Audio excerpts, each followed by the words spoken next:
स्वागत है आप सभी का हमारी एक नई वीडियो के साथ। मैकेनिक्स यांत्रिकी इस यूनिट के अंदर हम कवर करने वाले हैं आपके गति, दूरी एंड विस्थापन। ठीक है, तो गति हमारी क्या होती है, तो गति क्या होती है, मोशन, व्हाट इज मोशन। तो इसमें एक बात ध्यान रखना है आपने कि कोई भी अगर वस्तु होगी वो समय के साथ साथ अपनी स्थिति में परिवर्तन कर लेगी, उसी चीज को गति कहते हैं। देखिए, कोई भी वस्तु अगर यहां से यहां पर डिस्प्लेस होगी तो वो अपनी स्थिर अवस्था से गति अवस्था में पहुंच जाएगी। ठीक है, और ऐसा कराने के लिए इसे कौन बाध्य कर रहा है? जो इस पे कोई बल लगा होगा। ठीक है, तो ध्यान ये रखना है कि गति को कराने के लिए सबसे महत्वपूर्ण कारक बल होता है। बल किसी भी वस्तु पर लगता है तो वो अपनी स्थिति को बदलता है। जैसे ये मान के चलें कि आपके पास एक गाड़ी है और गाड़ी में आप जो है सेल्फ लगाते हो, तो उसके अंदर इंजन है, इंजन ने फोर्स अप्लाई करता है टायर्स के ऊपर, तब वो अपनी स्थिति को बदलती है। ठीक है, तो ये जो है इसको हम तीन प्रकार में डिवाइड करते हैं। वैसे टाइप्स बहुत सारे होते हैं लेकिन मेनली यहाँ पे तीन बताते हैं: स्थिर गति, अस्थिर गति। स्थिर गति को हम एक नाम और दे सकते हैं, इसका नाम होता है एक समान गति, और इसका होता है असमान गति। ठीक है, तब ये एक समान और असमान गति क्या है, इसमें बस ये ध्यान रखना है। जैसे कि एक समान लिखा हुआ है यानी कि सब कुछ समान होगा, सब कुछ एक समान होगा।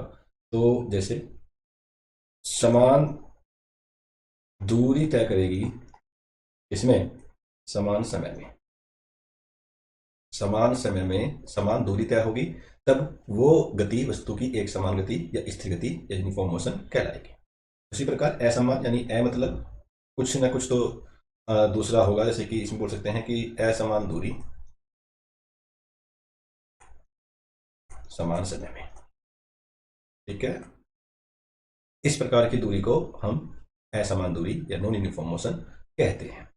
पराक्रमी गति, रोटेशनल मोशन। पराक्रमी में क्या होता है कि कोई भी वस्तु जब अपनी अक्ष के परितः चारों तरफ घूमती है उसे बोलते हैं रोटेशनल मोशन, पराक्रमी गति। ठीक है, तो इस चीज को देखने के लिए हम आपको एग्जांपल दे देते हैं। जैसे मान के चलें कि कोई व्यक्ति है, वो शुरू के 2 किलोमीटर जाने में 5 मिनट का टाइम लेता है। आगे बढ़ा, आगे 4 किलोमीटर गया तो उसे लग गई 10 मिनट। आगे बढ़ा, आगे 6 किलोमीटर पहुंच गया तो उसे लग गई 15 मिनट। तो आप यहाँ पर एक चीज देख रहे होंगे कि यहाँ पर डिफरेंस अगर करें, 2-2 किलोमीटर का डिफरेंस आ रहा है, तो टाइम में देखें, टाइम में भी केवल 5-5 मिनट्स का ही डिफरेंस है। ठीक है, तो यहाँ पर आपका इक्वल समय जा रहा है और इक्वल डिस्टेंस कवर कर रहा है। इसे बोलते हैं एक समान गति। इसके लिए ग्राफ अगर बनाए हम, तो ग्राफ इसके लिए ऐसे बना सकते हैं। ये हमारा एक्स एक्सिस में टाइम को ले लेते हैं, ये हमारा वाई एक्सिस, और इस पे हम डिस्टेंस को ले लेते हैं।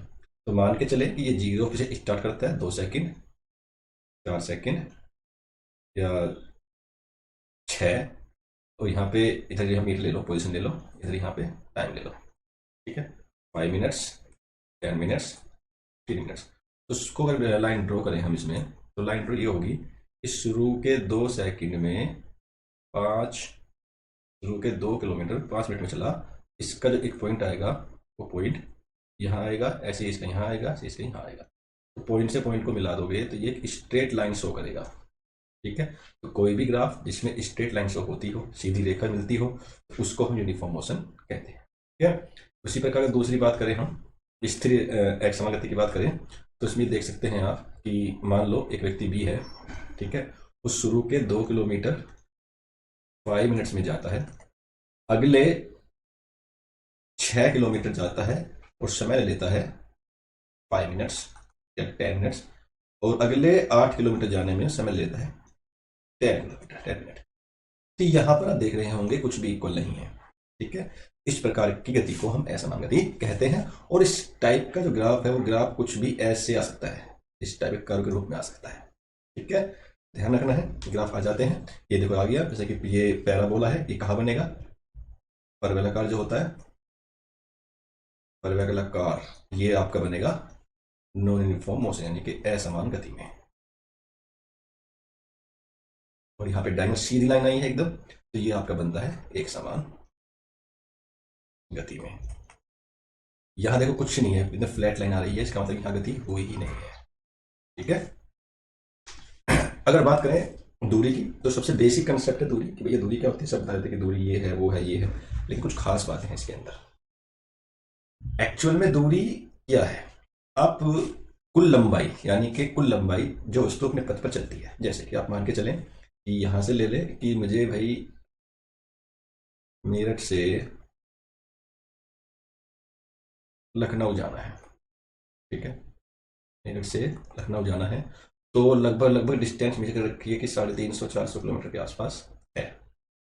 अब ये कैसे मेजर की है, तो भाई कोई गाड़ी चलती है, अब रास्ता कुछ सीधा तो है नहीं, कोई गाड़ी चलती है, कभी ऐसे गई ऐसे गई ऐसे गई ऐसे घूम गई, तो जैसे जैसे वो वस्तु जाएगी, जैसे जैसे वो गाड़ी चल रही है, गाड़ी का पाथ देखो, गाड़ी का पाथ ट्रेस करा, यहाँ भी गई यहाँ भी गई यहाँ भी गई, ऐसे पूरी जा रही है, तो हम इस पूरे पथ के रास्ते की लंबाई काउंट करेंगे, तो वो ही एक दूरी होगी, यानी कि वो दूरी वस्तु अपने पथ पर चलती है उसकी कुल लंबाई, ध्यान रखना, कुल लंबाई। दूसरे शब्द में बोल सकते हैं सबसे लंबा रास्ता,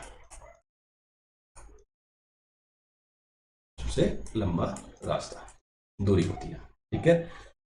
कुछ पॉइंट मेन है इसके अंदर ध्यान रखने होते हैं कि यह एक अदिश राशि होती है, हमेशा धनात्मक होती है, पॉजिटिव पॉइंट ध्यान रखना इसका, हमेशा धनात्मक होती है और इकाई मीटर होती है। अब ये अदिश राशि क्या है, अदिश राशि क्या होती है जरा समझेंगे इसको।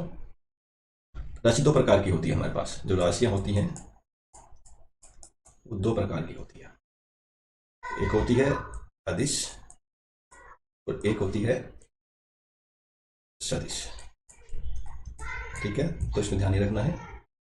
तो अदिश में देखो ये लिखा हुआ है दिशा, और ए मतलब नहीं, ए मतलब नहीं, यानी कि दिशा नहीं, ठीक है, यानी जिन राशियों के अंदर केवल और केवल परिमाण होता है, दिशा नहीं होती, उन राशियों को अदिश राशि कहा जाता है। वहीं सदिश की बात करें, इसका मतलब दिशा, से मतलब साथ, ठीक है, तो इसको हम ऐसे कह सकते हैं कि जो राशियां दिशा के साथ साथ परिमाण भी रखती हैं, ठीक है, यानी कि सदिश राशियों में दिशा अवश्य होगी, उन राशि को बोलते हैं सदिश राशि, ठीक है। तो आपकी जो एक ये दूरी है ये एक अदिश राशि है, ठीक है। एग्जाम्पल मैंने दिया है कि एक व्यक्ति 4 मीटर उत्तर में गया, 3 मीटर पूर्व में गया, तो उसने कुल कितनी दूरी, 7 मीटर दूरी अपना ली। दिशा से हमें कोई मतलब यहाँ पे नहीं है, वो किस दिशा में क्यों गया कैसे गया, पहले 4 चला फिर 3 चला तो कुल चल गया 7, तो 7 उसकी क्या है, दूरी है, ठीक है। वही बात करें विस्थापन की, तो विस्थापन क्या होता है, सबसे पहली बात एक सीधी रेखा होती है, विस्थापन एक सीधी रेखा होती है, ठीक है, जो डिपेंड करती है आपके जहां से चली वहां उस पॉइंट पर, और जहां रुकी जहां पहुंची उस पॉइंट पर, उसके बीच की जो दूरी होगी वही क्या होगी, विस्थापन होगी, पहली बात, ठीक है। हमें केवल और केवल प्रारंभिक यानी कि इनिशियल पॉइंट और अंतिम पॉइंट को देखना है, और नाक की सीध में लाइन खींच देने के लिए यही इसका विस्थापन। ऐसा क्यों किया, ऐसा इसलिए किया क्योंकि विस्थापन आपकी एक सदिश राशि होती है, ये दिशा रखती है, दिशा रखती है, एंड ये आपका धनात्मक ऋणात्मक और शून्य भी हो सकता है, अब इसकी जो इकाई है वो मीटर होगी, ठीक है। अब ये धनात्मक कब होगा, ऋणात्मक कब होगा, शून्य, ये सब हो सकता है। तो एक बात ध्यान रखना कि मान लो मैं यहाँ से चलता हूँ ए, और घूम फिर के यहीं दोबारा इस पॉइंट पर ही आ जाता हूँ, तो बोलेंगे भाई डिस्टेंस क्या हुआ, बोलेंगे भाई विस्थापन क्या हुआ, दूरी क्या हुई, तो दोस्तों दूरी आपकी इसकी पूरी वृत्त पृष्ठ लग जाएगी। दूरी क्या लेगी, देखो दूरी सर्कुलर फॉर्म में है तो इसकी एक त्रिज्या भी होगी, त्रिज्या होगी, वो इस पाथ को लेकर चला हुआ है, इस पाथ पे चला हुआ है, पूरा घुमा हुआ है सर्कुलर पाथ पे, प्रत्येक पथ पे चला हुआ है रास्ते पे, तो पूरा सर्कमफ्रेंस पूरा वृत्त पृष्ठ उसने नाप लिया, वृत्त पृष्ठ कितना होता है 2πr, तो ये कुल दूरी होगी उसकी, ये कुल दूरी होगी उसकी। लेकिन वहीं पर अगर बात करें विस्थापन की, तो विस्थापन हमने क्या कहा, केवल और केवल प्रारंभिक बिंदु को देखेगा, केवल और केवल प्रारंभिक बिंदु भी यही था और अंतिम बिंदु भी यही था, तो जहां से गया वहीं रुक गया, तो ये ऐसी कंडीशन में विस्थापन हमेशा शून्य होता है, ये ध्यान रखना। जैसे आप उठो, उठ के सारा काम करके आओ घर बाहर का अंदर बाहर का, और करने के बाद फिर जहां से उठे हो उसी जगह पे लेट जाओ, वही आपके द्वारा किया गया विस्थापन शून्य है, ठीक है। ये कुछ बीच में अंतर देखते हैं, दूरी और विस्थापन में क्या अंतर हो सकते हैं, ठीक है। तो दूरी और विस्थापन में अंतर देखो, दूरी क्या है, दूरी कुल लंबाई है, कुल लंबाई, ठीक है। विस्थापन क्या है, विस्थापन न्यूनतम रास्ता हो सकता है, न्यूनतम रास्ता हो सकता है। ठीक है, दूरी क्या है, एक अदिश राशि है, जबकि विस्थापन क्या है, सदिश राशि है। दूरी का मान हमेशा धनात्मक और शून्य होता है, बताया है, और जबकि विस्थापन धनात्मक, ऋणात्मक और शून्य हो सकता है। ठीक है, हमने बताया दूरी क्या होती है, कुल लंबाई होती है पथ की, जबकि विस्थापन बहुत ही न्यूनतम दूरी होती है। शॉर्टकट वे बोल सकते हैं हम। ठीक है, याद रखने के लिए शॉर्टकट वे कैसे, देखो विस्थापन को हम क्या बोलते हैं, देखो ध्यान रखो, आप थोड़ा सा करेक्ट करते हैं। विस्थापन लिखा हुआ है, इंग्लिश में बोलते हैं डिस्प्लेसमेंट। इन्हें अलग अलग इसलिए लिखा हुआ है कि दिशा समझाने के लिए पर्पज से बस ओनली। तो डिस का मतलब दिशा, प्लेस मतलब स्थान, मेंट मतलब हो गया, तो दिशा के साथ प्लेसमेंट हो गया, यानी विस्थापित हो गई, उसे ही उस वस्तु का विस्थापन। ठीक है, ओके गुड। तो कुछ थोड़ी सी और नॉलेज ले लेते हैं इनके बारे में। देखो एक क्वेश्चन यहाँ पे डेफिनेटली एग्जाम में आता है भैया, ग्रुप डी के एनटीपीसी के पूछता है, और आपके कोई सभी बड़े लेवल का एग्जाम ले लो, आप टीजीटी ले लो, पीजीटी ले लो, कोई भी जहाँ जहाँ पे फिजिक्स आती है यहाँ से क्वेश्चन आने के चांसेस पूरे ज़्यादा होते हैं, क्योंकि बेसिक कंसेप्ट है, बेसिक क्वेश्चन है। लेकिन वो एग्जामिनर क्या करेगा, यहीं पे फंसा देगा कि भाई बताओ बताओ बताओ। उसको देखते हुए हमने इसके बाद कुछ क्वेश्चंस भी ऐड किए हुए हैं, ताकि आपको चीज़ें क्लियर हो जाएगी, क्वेश्चन किस प्रकार का यहाँ से बनता है। और हमारी स्ट्रेटेजी यही रहने वाली है, पहले कंसेप्ट फिर क्वेश्चन, पहले कंसेप्ट फिर क्वेश्चन। तो अगर वीडियो पसंद आ रही है तो लाइक एंड सब्सक्राइब अवश्य कर दें। तो दूरी क्या होती है, दिशा से परे, मतलब अदिश राशि, दिशा का कोई मतलब नहीं है दूरी के अंदर, तो इसको ऐसे समझ सकते हैं, दूरी को बोलते हैं डिस्टेंस। ठीक है, तो डिश मतलब दिशा, टेंस मतलब नहीं है। ठीक है, विस्थापन मतलब दिशा के साथ दूरी के रूप में होती है। विस्थापन सीधे पथ या वक्र पथ के साथ भी हो सकता है, दूरी कहीं भी हो सकती है। ठीक है, अगर कोई वस्तु सीधी रेखा में चलती है, ये कंडीशन है, ये क्वेश्चन यहां से बना हुआ है एग्जाम में। अगर कोई वस्तु मान के चलो यहां से यहां बिल्कुल सीधी रेखा में चल रही है ए पॉइंट तक, ठीक है, तो वहां पर आपका विस्थापन और दूरी बराबर होंगे हमेशा। अच्छा मुझे ये बताओ, विस्थापन कम थोड़ी हो रहा है दूरी से, हमसे ज्यादा आ रहा है, तो ये कंडीशन ध्यान रखना हमेशा कि दूरी हमेशा ग्रेटर देन और इक्वल टू होती है विस्थापन। ठीक है, डिस्टेंस ग्रेटर देन डिस्प्लेसमेंट। चलो, तो यहां तक हमारे कंसेप्ट थे दूरी और विस्थापन के गति के बारे में। अब यहां से हम कुछ क्वेश्चंस को स्टार्ट करते हैं और देखते हैं कि हमने कितना पाया कितना खोया। तो पहला क्वेश्चन कहा गया है कि गति के लिए आवश्यक तत्व क्या है। हमने स्टार्टिंग में ही बताया था कि गति कब होगी, गति तब होगी जब उस पर बल लगेगा, बल लग के वो स्थान को बदल देगा अपना। ठीक है, तो कौन सा ऑप्शन हो गया, स्थान और बल। क्लियर। विस्थापन सदिश राशि क्यों है, भाई विस्थापन सदिश राशि क्यों है, क्योंकि इसमें केवल परिमाण होता है, इसमें परिमाण और दिशा दोनों होते हैं, क्योंकि यह धनात्मक होती है, इनमें से कोई नहीं। तो विस्थापन सदिश राशि क्यों है, बताया था समतल दिशा के साथ तो परिमाण भी होता है और दिशा भी दोनों होते हैं। ठीक है, नेक्स्ट क्वेश्चन में कहा गया है कि किसी वस्तु की दूरी शून्य हो सकती है लेकिन विस्थापन नहीं। तो बताइए सही है या गलत मेरे दोस्त। अगर दूरी शून्य है तो विस्थापन भी शून्य होगा, तो ये ऑप्शन क्या है, गलत है। दूरी, नेक्स्ट क्वेश्चन में कहा गया है दूरी और विस्थापन के बीच मुख्य अंतर क्या है, कई सारे अंतर बताए हैं। दूरी दिशा पर निर्भर करती है जबकि विस्थापन नहीं, गलत बात। केवल दूरी परिमाण की गणना करती है जबकि विस्थापन दिशा और परिमाण दोनों को दर्शाता है। सही है या गलत है, ऐसा सही है। क्यों, क्योंकि विस्थापन एक सदिश राशि है और दूरी अदिश राशि है।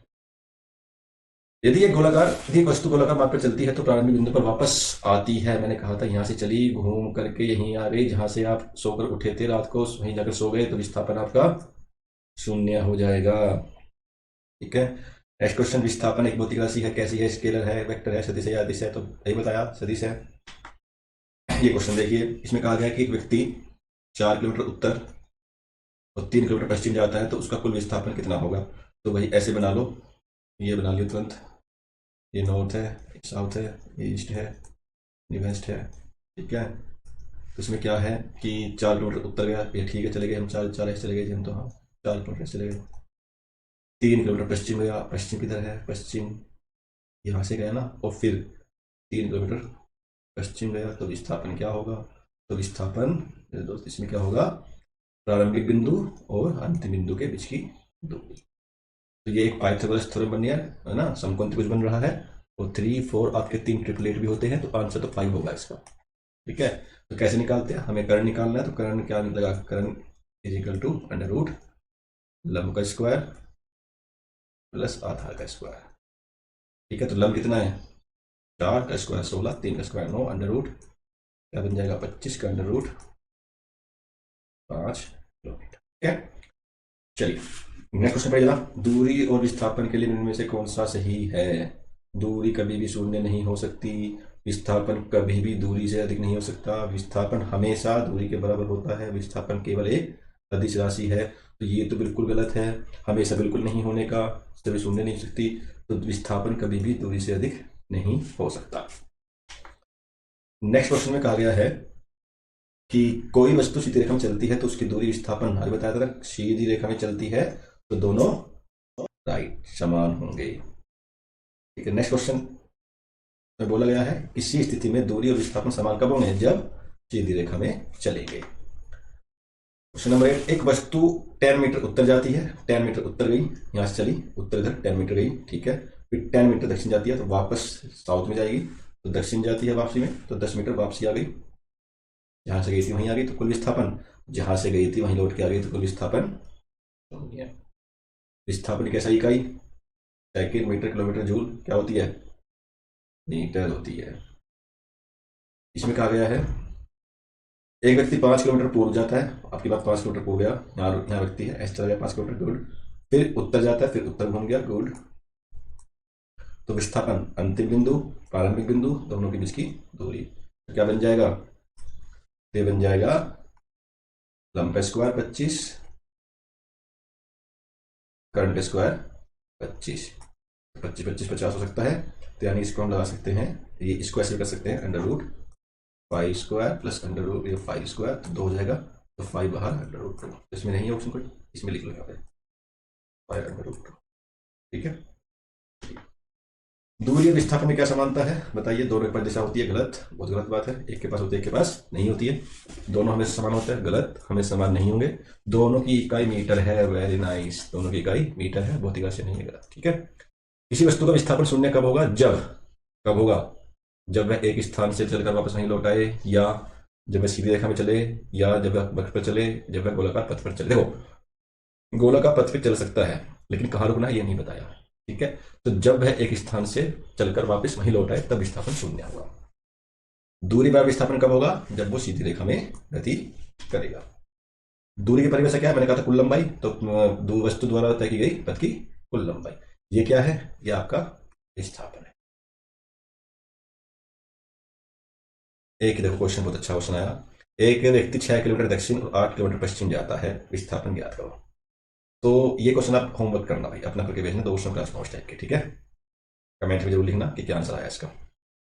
दूरी की एसआई इकाई क्या है, क्या होती है, मीटर, सिंपल क्वेश्चन है।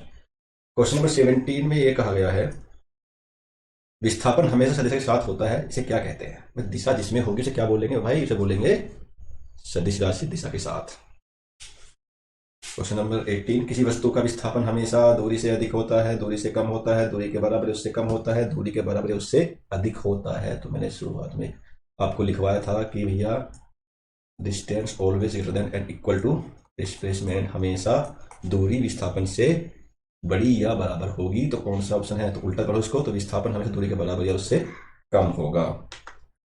गोलाकार पथ पर एक वस्तु का विस्थापन कब शून्य होगा, जब वह 1/4 चक्कर पूरा कर ले, भाई ये है सर्कल, 1/4 हाँ है, यहाँ पहुंच गया, कहाँ पहुंच गया, यहाँ चला गया, विस्थापन, ये विस्थापन मिल गया, तो ये ऑप्शन नहीं है। आधा चक्कर यहाँ से आगे भागा, यहाँ पहुंच गया, ये विस्थापन नहीं आ गया 2r, अब भी नहीं है, पूरा चक्कर कर ले, यस, ठीक है, तो विस्थापन शून्य होगा। Last question but not the least, दूरी और विस्थापन में कौन सा कथन सत्य है, दोनों केवल परिमाण दर्शाते हैं, नहीं, दोनों भौतिक राशि नहीं है, दोनों है, दोनों की माप एक ही इकाई में होती है, वेरी राइट आंसर ये। ठीक है, तो यहाँ पे हमारा प्रैक्टिस सेट दूरी और विस्थापन और गति का खत्म होता है। आई होप आप सभी को पसंद आया होगा, पसंद आए तो लाइक शेयर एंड सब्सक्राइब अवश्य कर दें बायोटेक की पाठशाला। जल्दी ही एक नई वीडियो अपलोड करेंगे नेक्स्ट टॉपिक के साथ, जिसमें हमारे टॉपिक होंगे जो बहुत ही ज़्यादा हैं, उसमें होगा हमारा वेग, उसमें होगा हमारा त्वरण, और एक होगा हमारा चाल। इन तीनों टॉपिक के ऊपर हम जो है एक वीडियो लेके आएंगे और साथ ही साथ उनकी प्रैक्टिस भी करेंगे। तब तक के लिए thank you, best of luck.